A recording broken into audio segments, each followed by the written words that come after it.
2025년 정책자금 언제부터 준비해야 될까요? 바로 지금입니다. 하고 계신 사업에 따라서 어떤 기관에서 받아야 하는지, 뭘 준비해야 되는지 차이가 있는데, 오늘은 각 기관이 어떤 특징이 있고 또 각 기관마다 누가 가서 자금을 달라고 해야 되는지 정리해 보겠습니다.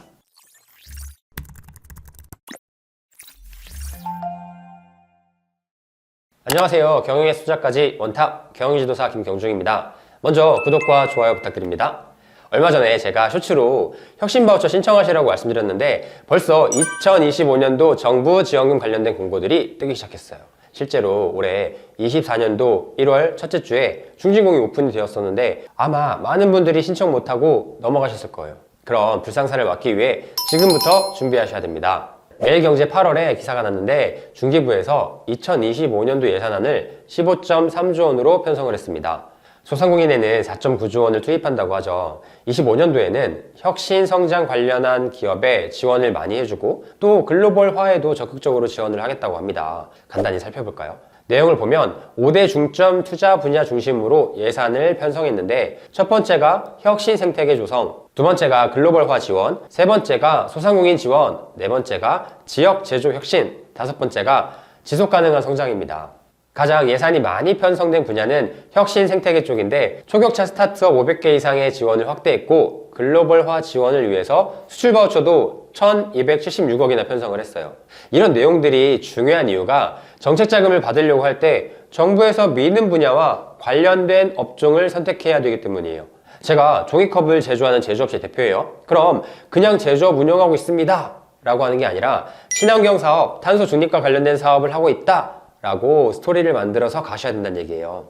이런 디테일한 부분은 추후에 말씀드리기로 하고 중진공, 소진공, 기보, 신보 각 기관의 특징을 좀 살펴보겠습니다. 해가 바뀌면 가장 먼저 중진공이 오픈이 되죠. 중진공은 제조업체를 기본적으로 좋아합니다. 또 다른 자금보다 시설 자금 받기도 용이해요. 대표 자금으로는 혁신창업 사업화 자금, 신시장 진출 지원 자금, 신성장 기반 자금이 있습니다. 혁신창업 사업화 자금은 창업한 지 7년 미만인 기업이 대상이고 운전자금 5억, 시설자금 60억까지 지원을 해줍니다. 만약에 4차 산업혁명 관련된 업종이다 그러면 우대 지원이 있고요. 여기서는 기술력과 사업성 평가가 아주 중요합니다. 두 번째, 신시장 진출 지원 자금은 수출기업이나 수출준비기업이 주요 대상이고요. 수출 실적이나 수출 계획이 구체적일수록 이 자금을 받을 확률이 높습니다. 신성장 자금은 시설 투자나 기술 개발이 필요한 기업이 지원을 하면 좋고 스마트 공장을 만들고 싶다 그러면 이 자금을 신청하시면 돼요. 예를 들어 노후 설비 교체나 공정 자동화 자금으로 활용하겠다 하시는 분들이 이 자금을 받을 수 있습니다. 소진공 정책 자금은 첫 번째 성장 기반 자금, 두 번째 일반 경영 자금, 세 번째 특별 경영 자금으로 나눌 수가 있는데 일반 경영 자금은 일반적인 소상공인이 대상이고 최대 7천만 원까지 지원을 합니다. 업력이 1년 이상이신 소상공인이 우대가 돼요. 또 일반 경영 안정 자금은 경영 해소가 목적이기 때문에 재료비나 인건비 등 운전 자금이 필요하신 분들은 이거 신청하시면 되고 신용 점수가 낮아도 신청 가능하십니다. 특별 경영 안정 자금은 재해나 감염병 등 위기 업종 지원을 해주는 거고요. 코로나나 최근에 티몬 사태 때 열렸던 자금이에요. 기술보증 기금의 경우에는 일반적인 기술보증 자금이 있고요. 두 번째는 혁신 아이콘 자금, 세 번째는 R&D 보증이 있습니다. 기술보증 같은 경우에는 기본적으로 기술평가를 통한 보증이 되는데 특허나 각종 기업 인증이 있으면 유리하고요. 혁신 아이콘 자금 같은 경우에는 유망 스타트업인 경우에 최대 30억까지 보증이 가능합니다. 기술 혁신성이 높은 기업을 대상으로 하는 자금이에요. R&D 보증 같은 경우에는 기술 개발 단계별로 맞춤식 지원을 하는 거고 개발 자금이나 사업화 자금 모두 지원을 해줍니다. 이 자금은 기술 개발의 성공 가능성을 중점적으로 평가해요. 창업기업 보증 같은 경우에는 창업한 지 7년 이내 기업이 받으실 수가 있고 창업기업 맞춤평가 적용이라는 걸 통해서 자금이 지원이 되는데 다른 자금보다 상대적으로 심사가 까다롭지는 않습니다. 수출기업 보증 같은 경우에는 수출 계약서만 있어도 신청이 가능해요. 만약에 수출 실적이 있으면 우대를 받으실 수 있고요. 이제 각 기관별로 어떤 기업이 신청하면 유리한지 살펴볼게요. 먼저 중진공 신청이 유리한 기업은 상시근로자가 10인 이상인 제조업 중심의 기업, 기술력을 보유하고 있는 기업, 수출기업 또는 수출 준비기업, 시설자금이 필요한 기업, 고용창출 우수기업 이런 경우에는 중진공을 신청하시면 좋습니다. 특히 시설 자금이 필요한 제조업체는 중진공이 좋은데 최대 60억까지 지원이 되고 4년 거치 10년 상한으로 자금 계획을 세우기가 좋습니다.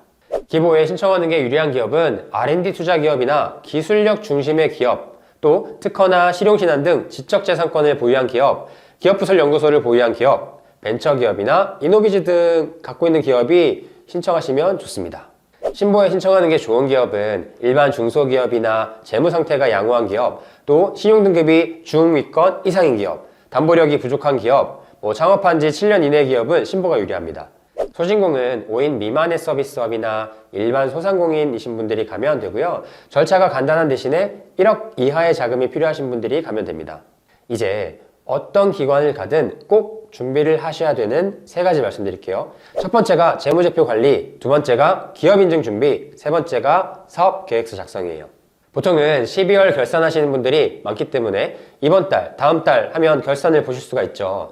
이 재무제표에서 중요한 게 먼저 매출액 증가율을 관리하는 거, 그리고 부채 비율을 관리하는 거, 그리고 연구소를 가지고 계신 분들은 연구개발비의 비중 관리, 미수금이나 미지급금 관련한 사항들을 잘 보셔야 돼요. 각 기관이 마찬가지인데 기업 인증, 예를 들어서 특허나 상표권, 디자인권, 연구소, 벤처 인증, 메인비즈 인증, 이노비즈 인증 등 이런 가점 사항들이 얼마나 갖추어져 있는지가 중요합니다. 당연하겠죠. 같은 업종 다른 기업이 이런 인증들을 한 개라도 더 갖고 있으면 경쟁률에서 밀리는 거니까요. 어떤 인증들은 인증에 따라서 2주 또는 2달까지도 시간이 걸리기 때문에 지금부터 준비를 하셔야 1월에 열리는 중진공 자금 신청하실 때 가점을 받으실 수가 있어요. 마지막으로 중요한 게 사업계획서죠. 사업계획서를 공고일에 가까운 시기에 준비를 하려고 하면 내용이 부실해질 수밖에 없어요. 지금부터 우리 회사가 다른 기업들과 비교해서 어떤 차별성이 있는지, 어떤 기술력이 있는지, 이런 걸 어떻게 증명해낼 수 있는지, 매출은 어떻게 일으킬 건지 등등에 대한 고민 많이 하시고 담당자들이 충분히 납득 가능한 내용을 만드시는 게 좋아요. 이렇게 2025년도 각 기관에 대한 내용과 뭘 준비해야 되는지 핵심적인 내용 다뤄봤습니다. 지금 찾아오시는 분들은 준비 시간이 있어서 받으실 수 있는 확률도 그만큼 높아지는 게 사실이에요. 이 영상을 보시는 분들은 그냥 내년에 하지 뭐 이런 게 아니라 지금부터 하나라도 더 잘 준비하셔서 꼭 원하는 자금 확보하셨으면 좋겠습니다. 준비하면서 재무제표 관리, 기업 인증, 사업계획서 등 궁금하신 게 있다 뭐든지 물어봐 주세요. 잘 가르쳐 드리겠습니다. 또 만나요.